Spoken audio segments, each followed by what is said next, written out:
iniziato a dipingere con un solo colore. Sono stato ispirato da queste sculture che ho visto per la prima volta al Metropolitan Museum. Ho avuto proprio l'esigenza di raccontare queste sculture dipingendole a mio modo.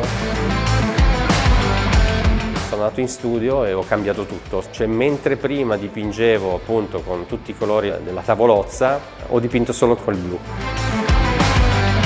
Nei miei precedenti dipinti lo spettatore era attratto da quello che era lo sguardo di questa figura. Grazie al monocromatismo sono riuscito a non essere più focalizzato in un punto solo, ma nella totalità del quadro. C'è il conte Ugolino e i suoi figli ed è una scultura che non appena io sono entrato in questa sala mi ha completamente catturato, sono rimasto folgorato ed è da lì che ho iniziato a fare la fotografia a 360 gradi, mi piaceva ogni parte di questa scultura e non potevo raccontarne solo la parte centrale, ho dovuto in un certo senso creare un'immagine che avesse più parti di vista. Mi sono reso conto di essermi avvicinato un po' al cubismo picassiano, proprio perché la figura poteva in qualche modo girarci attorno. Entro in un museo con un occhio completamente diverso, è come se fosse una sorta di fulcro, di centro, di quello che oggi è la mia ispirazione.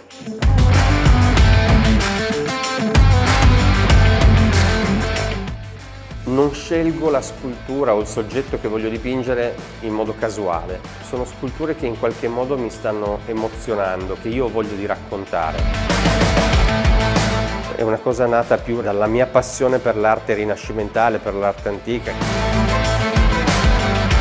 Sto dipingendo quello che ho bisogno di dipingere.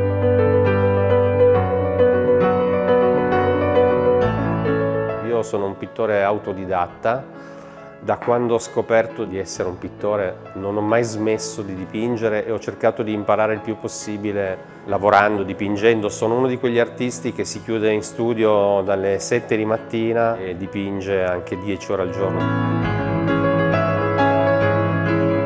Nella mia vita è successa una sorta di sliding doors, è cambiato tutto. Mi sono ritrovato a Calcutta, stiamo parlando di 20 anni fa, e mi ferma questa signora, mi chiede di andare ospite a casa sua, io ci vado e lei praticamente mi dice: secondo me tu sei un pittore. Io non avevo mai dipinto in vita mia, infatti dico a lei: io non ho mai dipinto, però sapevo disegnare, io sono cresciuto disegnando. Ed è come se mi fosse successo qualcosa, a un certo punto è come se lei mi avesse regalato la possibilità in questo viaggio di avere un'identità che non era più quella del turista, ma ero praticamente un pittore, un disegnatore, qualcuno che andava in giro e disegnava le cose, dal Taj Mahal alla gente. E diventava tutto più semplice. Da lì in poi non avevo più bisogno di far finta di essere qualcun altro. Ho iniziato a sentirmi davvero me stesso ed è stato fantastico.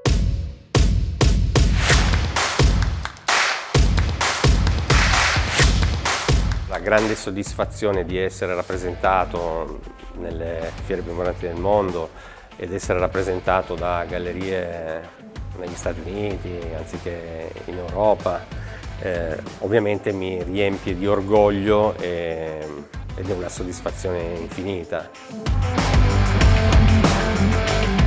All'inizio cercavo di fare una pittura più iperrealista, adesso sono in una fase dove cerco in qualche modo di mischiare quello che è un figurativo preciso a un astrattismo fatto anche di gesti e di istinto.